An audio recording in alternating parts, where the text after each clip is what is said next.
That the self is the only thing that is eternally existing currently, at least. Just like we observe the world out, the eyes observe the world outside, the mind observes the eyes, and I observe the mind, and that I is the observer of this body and mind, and therefore that I must be me. So he says, Ahara nidra bhayamaithunancha samanyam etat pashubhir naranam dharmo hitesham adigo visheshaha dharmena hina pashuvissamanaha. This is a little bit more of a spiritual talk then. Okay. So the first question is, am I the body? If we were the body is in change. It's in consistent change. The kind of body you had when you were 5 or 6 years old is not the same body that you have today when you're 21, 22. Maybe when you're 25, 26, it'll be different. The bones change every 13, 14 years. You know, osteocytes, osteoblasts, osteoclasts and so on. They keep rejuvenating the bones. You have blood cells that live for just 120 days. You have your skin cells that are leaving your body every 1.5 days, 2 days. You're shedding skin. So if I were to say I am Dev when I was 5 years old, it is not the same as saying I'm the same Dev is not there when I'm 25, 26. There is a different body. There is a different individual. Everything is different. But yet I say I am Dev. So when this complete transition of the body is happening, how come I'm saying I'm still Dev? Then it must be so that I must not be the body. Definitely. Because had I been the body, then in the change of the body, I must have also changed. I should have started seeing myself as another individual. But the sense of I remains. So then this body must not be me. So am I the mind? Even this mind. When you were 5 years old, the way you saw the world, the way you understood the world was very different from when you were 15 years old. When you saw the world through the school, through this and that. And today, when you're 25, 26, again this is different. How you see the world, how you react to the world, how you react to people, again it is different.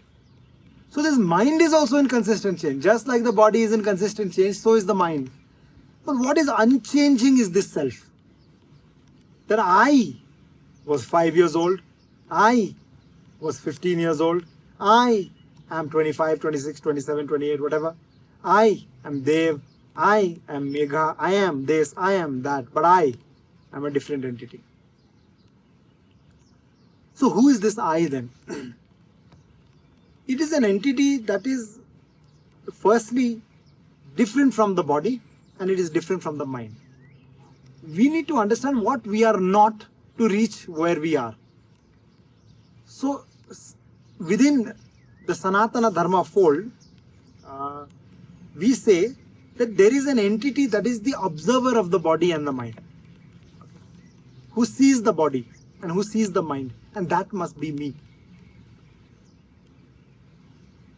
There is a text called Drigdrishya Viveka. Rupam Drishyam Lochanam Drikta Drishyam Driktumanasam. Just like we observe the world out, the eyes observe the world outside, the mind observes the eyes, and I observe the mind, and that I is the observer of this body and mind, and therefore that I must be me. Okay? Sakshi, the observer. Okay? That is what we are essentially. The observer to the body and mind. So what are we doing here? What is this world? What is this reality? Why are we here and where are we headed? To answer this, ask yourselves, what is it that I have that the rest of living organisms do not have? Simply, I have something called Viveka.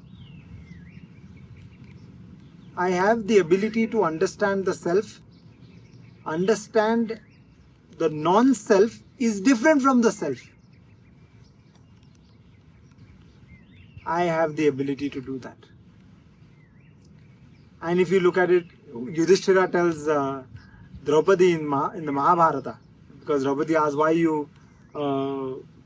are you staying in the forest? You can go, we'll fight a war, we'll win, and we'll go back to the kingdom. And that time, Yudhishthira says, we have only dharma. We only have the capacity to understand dharma. So he says, Ahara nidra bhayamaithunancha samanyam etat pashubhir naranam dharmo hitesham adigo visheshaha dharmena hina pashubhis samanaha.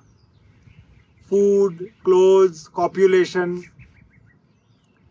sleep, fear, emotions are there between animals and humans, that they're similar to the animal and the human. Samanyam etat pashubhir naranam. So what is different? Dharma. Dharmo hitesham adigo visheshaha. It is dharma that is different. That is the vishesha that a human being can perform that a non-human is not able to. So then I must come for something more important than just these four. So then I must have been born to understand dharma. So what is dharma? Dharayati iti dharma. That which sustains us is dharma. Okay. How does it sustain? Like this platform, this chair is sustaining me. This rain is not sustaining very much. Okay. This sustains us. And this when it sustains us, we say that it is performing its dharma. And as long as we are here, as long as we perform our dharma, we are that much different from the animal. Okay. So I am an individual performing dharma because I recognize which is appropriate and inappropriate action, which is allowing, those actions are going to allow the sustenance of my existence. So that is the second. And then where are we heading? All of us are moving towards peace. We are moving towards happiness. When we go to a shop, we don't go to a shop to buy pain. We go to a shop to buy something which is going to make us happy, make us blissful. So we are always eternally looking for bliss only, actually. Looking for happiness. Always looking for bliss. Always looking for something to make us happy, to make us content. You see? So there must be something that can bring us eternal happiness, because as long as we look for happiness in this world, which is limited, then the problems of this world will also be limited.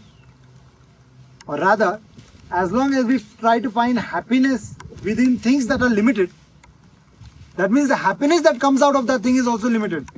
So the question we must ask ourselves is, what is that one thing that is going to bring us eternal happiness? So that can only be an entity which is eternally existing. So we understand, of course through dialogue, that the self is the only thing that is eternally existing currently, at least for the time being. Therefore, understanding the self and being aware of the self will essentially bring us eternal happiness, because the self is eternally present. Okay.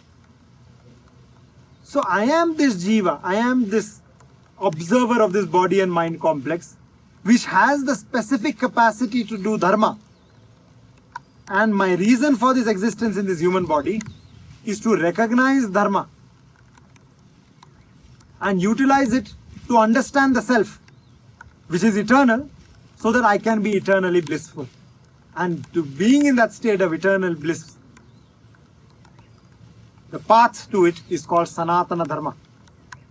And now that we are eternally blissful, we know where we are headed. That is what we called liberation. So that is who I am.